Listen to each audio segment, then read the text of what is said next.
Okay, thank you. Well, thank you very much for inviting me. It's a pleasure. It's always an honor to be here. Yesterday, General Dagan, those of you who were here yesterday, he said, I'm short, but I'm not small. Well, I'm short, so I decided to take action, and so they brought an artificial aid so that you can all see me, and hopefully you can hear me as well. So, the title of my talk today was going to be ISIS, its rivals, and their allies, and this is what I'm going to talk about. Seems to me that when we focus on terrorism, and I'll just speak perhaps of my country, the United States, we seem to only be able to focus on one group at a time. It was Al-Qaeda, now it's ISIS, and we sort of have a single-minded drive to destroy that particular adversary. So the argument I want to make, and that I want to stress the importance of, is indeed based on the project on mapping militants, and I'm sure some of you have looked at that website. So I want to argue that you cannot form an effective policy and that you cannot understand terrorism very well unless you know something about the relationships among the non-state actors that make up the environment within which you're operating. It's very rare that you face just a single non-state adversary in any sort of conflict situation. It's almost always the case that there are multiple groups and their interactions are important. After I try to make that point to you, I'll try to revert, or not revert, but stress my academic role, which is to try to offer you some sort of explanation for the sort of patterns that we see in the relationships among these groups. And then last, in the third part of my talk, which I will try to contain within my 15 minutes, will be to look at the global power struggle between ISIS and Al-Qaeda, and also to look at the particular case study of Syria. So my starting point is, why is it important to look at the relationships among these groups? If you were reading the press this week, you noticed that the American initiative to arm anti-Assad rebels who would be secular within Syria did not come to a good end. The United States spent quite a large amount of money and effort to arm 64 people who were then inserted into Iraq in the hopes that they would bear some weight in the power struggle there. Unfortunately, they were either killed or captured, in most cases by the al-Nusra Front group. And I would argue to you that if we had had a better understanding of the dynamics of the relationships among the groups there, perhaps we would have had, and I can't guarantee it, but perhaps there might have been at least a better informed policy choice. We can't guarantee the outcome. So in this research project that I'm basing my talk on, what I looked at was the very shifting and fluid patterns of relationships among groups in different conflicts. And of course, what we see is cooperation. We see conflict. We see different forms of both cooperation and conflict, mergers on the cooperation extreme, actual fighting on the rivalry extreme. We see groups that cooperate on a strategic level and fight on a tactical level, and vice versa. They don't get along strategically, but they'll cooperate. You see this a lot in Syria, Iraq, and other conflict zones. They'll cooperate on the ground, even though nominally they disagree about major sorts of things. We see a lot of splintering of groups. You'll have a group, it splits into two, and you see a lot of defections. We see this a lot in Syria. So there truly is a world of shifting sands among the groups in these conflict arenas. So what we want to do, of course, since we're trying to understand the phenomenon, is to go beyond simply describing what we see. And if you look on the website, and those of you who've not looked at it, if you're able to access the internet here, it shows up very nicely on iPads, and I didn't try to put it on to try to log in actively here or put it on a screenshot for you, because it doesn't really show up very well on a big blurry screen. But you can see that what we try to do is show you in an interactive and visual sort of way how these relationships among these different actors change over time. And they do. They change constantly over time. Nothing is the same. Nothing is stable. Everything is dynamic. So the two mechanisms that I want to talk about today, I've borrowed from other forms of theory. You don't really have to know their origins. But there are two things. One we call bandwagoning versus balancing, and those of you in international relations are very familiar with this. When there appears to be a rising power, one that's on the ascendant, do the other groups or other states or other powers join with them and bandwagon, or do they try to balance against them to block their rise to power? So what's happening with ISIS? Are other groups trying to block it, or they're all jumping on the bandwagon? The other theory is one we call outbidding and extremism. This is a theory that comes largely from theories of social movements. So it's sort of political theories, it's sort of sociological theories. And what this says is that when you have like-minded groups, and let me stress that again, these are like-minded groups, they get along, they agree about a lot of things, they may agree about what's at stake, they agree about what kind of outcome they want to have from the conflict, yet still they will compete with each other because they have to compete for support and for resources because they want to come out on top. It's a power struggle. It's very simply a power struggle. And the implication of this argument about outbidding is that if one group does something that's more extreme, other groups feel compelled to follow suit. And thus outbidding produces sort of a process of contagion. So you imitate the group that appears to you to be stronger and bigger. And it is typically the stronger group that's the leader and that sets in motion this process of outbidding. The others think that they have to do it too. Now, look back at Israel's own experience with suicide bombings, the two different waves of suicide bombings. And if you remember, and many of you I'm sure remember quite well, in fact, I'm reminded that the first of these conferences that I came to in the year 2000, as I reminded Boaz yesterday, was focused precisely on suicide terrorism. And it produced one of the earliest studies of that phenomenon, which at the time, 2000, was not nearly as prevalent as it is now. Now there's so many books on the subject that you can't read them all, but this is really one of the earliest exploratory studies. So looking back at that period, you found one group begins to do suicide bombings, urban bombings, bombings of buses, markets, crowds, restaurants, and then the other groups, typically the smaller groups, think, we'd better get in on the act. We're losing ground to this group that's getting all the publicity.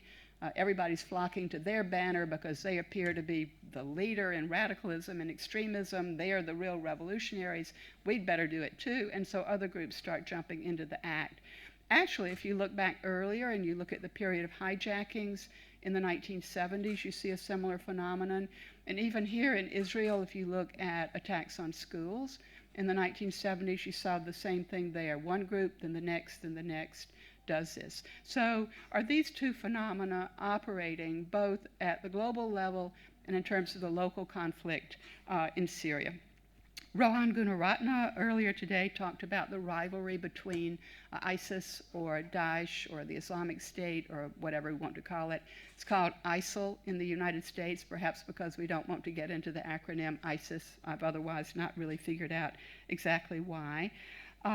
If we look at that global rivalry, Rohan mentioned that a number of groups around the world have either switched allegiances from al-Qaeda to ISIS, or they have formed a relationship with ISIS. So are we seeing a sort of bandwagoning effect? These groups around the world like Boko Haram and others look and they say, aha, ISIS is going to win out over al-Qaeda in the global jihad movement. Let's switch to them. They're the more powerful ones. Their brand is going to be more meaningful symbolically to us than others. Because in these kinds of relationships between the center and the periphery, both with al-Qaeda and with ISIS, the relationship is not usually material or kinetic, except in a few exceptional cases, for example, between ISIS and what they call the Sinai province, or al-Bayt al-Maqdisi. It's rare. Mostly it is a symbolic signing on to the cause for reasons, I would argue, of publicity and because brands are valuable. But we see in both cases, both centers, al-Qaeda and ISIS, are actually selective. They don't accept everybody who signs on. And in the case of al-Qaeda, and it may be the case in ISIS, and I will say that I don't know, the decisions were divisive within al-Qaeda as to whether you accepted these would-be jihadist affiliates who wanted to join you.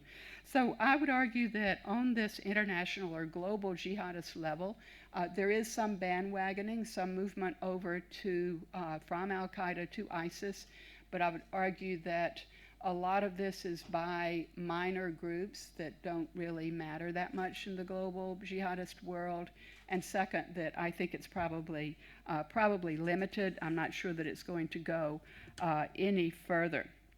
Also, well to remember in our focus on ISIS or Daesh these days, let's don't count Al-Qaeda out. It's still out there. The U.S. government still thinks that Al-Qaeda in the Arabian Peninsula, AQAP, is one of our most important enemies out there, even in our focus now on ISIS. But this phenomenon, of course, alarms us quite a lot. And I would argue that perhaps where we see something like the bandwagoning effect would be more in individual adherence to ISIS than in organized group adherence to ISIS. And this is something that we've discussed again and again here through the use of social media, at which ISIS has shown itself more adept than Al-Qaeda. And why that would be, perhaps it's tied to the presence of foreigners in ISIS. I think this is something that we've not really asked ourselves very seriously. So let me move now to the local power struggle within Syria, which is a microcosm of the larger power struggle.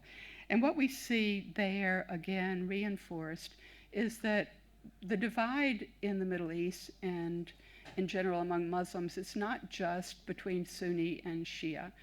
There are really important differences among Sunnis and among the jihadist strain among Sunnis. So what you see is that if you look at the opponents of Assad within Syria, and if we just look at the more jihadist or Islamist as opposed to the secular Free Syrian Army, what do we see when we look at the patterns of relationships there? And all these things that I'm going to note to you are intensified even further when you throw the Free Syrian Army and other groups into the mix. So what you see in what is really a very short span of time in this conflict is great fragmentation, enormous fragmentation. And I should say that in our mapping project, we try to both describe and lay out these patterns for you. We also try to be comparative. So we don't just map Syria. We have Syria, Iraq, Somalia, Sri Lanka, Colombia, Pakistan, other theaters, so that you can say, well, what does it look like here? What does it look like here? So if you look at Syria, you see enormous fragmentation, and you see enormous diversity. You see a small number of fairly large groups and quite a few very, very, very tiny groups. And these very small groups have very localized power bases. They are very geographically located, geographically based. They're very local in every way. Their constituents are local. Their composition is local. You see the other larger groups with more national ambitions.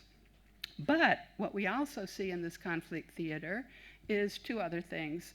One is a movement toward consolidation. Now, this doesn't always happen in all conflicts. Fragmentation seems possible for it to go on almost forever as groups just keep splintering and splitting. And despite the fact that in the Syrian theater you have quite a lot of splintering of groups and quite a few defections, particularly what you've seen is that if a group begins to consider ISIS its enemy, it's not at all unusual for some of its adherents to split off and go over to ISIS. So you see this movement toward consolidation in that first the Islamist opposition to Assad that did not agree with ISIS tried to form first a Syrian Islamic front and then now an Islamic front in order to pose more of a counterweight to ISIS. And so they tried deliberately to create a front, an umbrella organization, which we display on the maps, in which the larger groups would bring in also the smaller groups. And of course, the Al-Nusra Front, which is the other group that you hear about, is a major player in the Islamic Front. And so what you also saw in a parallel process to this consolidation of the non-ISIS Islamists is, of course, radicalization or Islamicization of the opposition to Assad. And so you might say, oh, this looks very bad. And I'm not saying it looks good, because I think when you study terrorism, it's hard to be an optimist. But what you see, I think, is a kind of limit to how far this portion of the opposition is going to go. In other words, they're not going as far as ISIS, They have gone further than they were in the progress of this conflict, but they have not reached the extreme of ISIS. So what we would say in theoretical terms is that there's a limit to outbidding here. They are not really imitating the tactics of ISIS. Early on, the al-Nusra Front was one of the earliest ones to attack civilians, but you don't see them going in for the televised beheadings, burning people alive, destruction of antiquities, and the various atrocities that ISIS has made itself quite famous for. So if we say this is what the pattern of what is going on, that you now have sort of three, at least, let's say four large-scale forces there in Syria. You have Assad, and I will say in passing that I think Western governments, the United States in particular, underestimated Assad's staying power, and that they underestimated the extent of support that he had within Syria, particularly among Christians who dreaded an Islamist takeover more than they hated Assad. Can't say that he was liked, but he was popular. I don't think that we truly understood this. Possibly we did, but I'm not sure that we did. So what are the divisions within this universe? What's driving these sorts of patterns? We've talked here about the role of religion. It is an extremely difficult and contentious subject. Alex Schmidt addressed it directly. There are doctrinal differences among Islamists, among even Salafists. So what do these other groups hold against ISIS? Well, one thing, it was the presumptuousness of the declaration of a caliphate.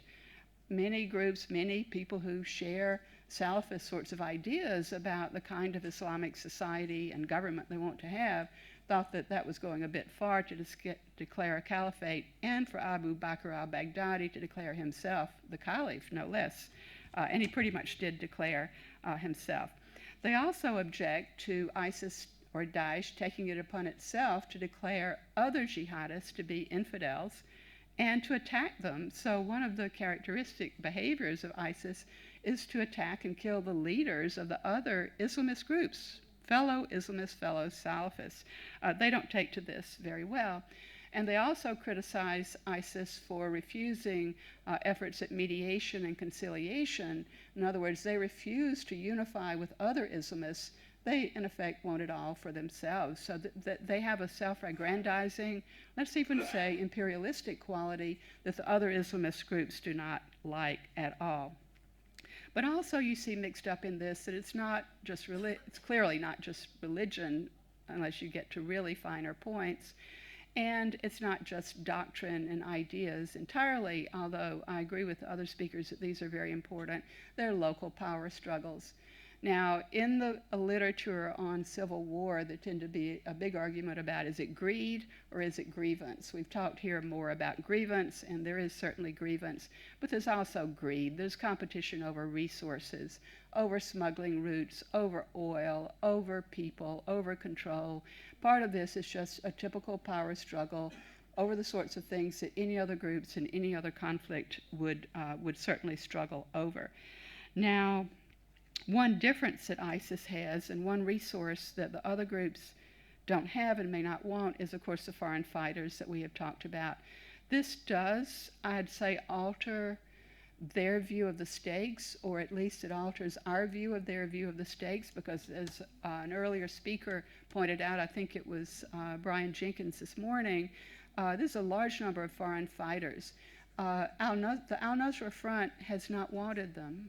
It's been ISIS that's welcomed almost everybody who can come. And this does change the balance for them, because they've got these people who don't have anything else. They can't return home. These are people who are often, they don't have a local power base, and so in that sense they're useful to ISIS because they don't have these local ties. On the other hand, what are you going to do with them if you can't establish your Islamic State? They are going to be a driver for more extremism behind ISIS. So in the end, I can't be optimistic about Syria.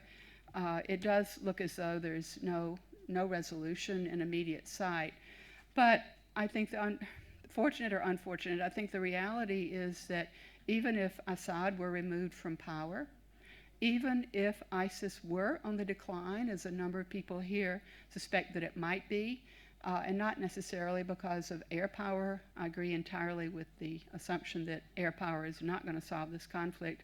I don't think boots on the ground by outsiders will solve the conflict either. So let us assume that it has to fight to its own sort of finish, and let's say that ISIS does not win, despite the fact that it holds extensive territory in Iraq and in Syria. The winners are not likely to be a unified force. They're likely to be Islamists as they are to be secular forces. So the bottom line is that when you overthrow dictators, the result is not at all necessarily going to be democratic, secular groups who share your ideas and share your views. We seem to see this over and over again and not recognize it. So I would say that if there's a power struggle in Syria without Assad and without too much external intervention, we can't say there won't be any external intervention. Hezbollah and Iran obviously are concerned about what's going to happen after Assad. The result, if it's not an ISIS-dominated, it'll be a statelet that's divided into different portions, and it could be that a majority of that will be Islamist in one sense or another. So I always hate to end on a dark note, but talking about Syria and talking about the global struggle, again, let me say, let's don't count out al-Qaeda. We have more than one enemy out there. So thank you very much.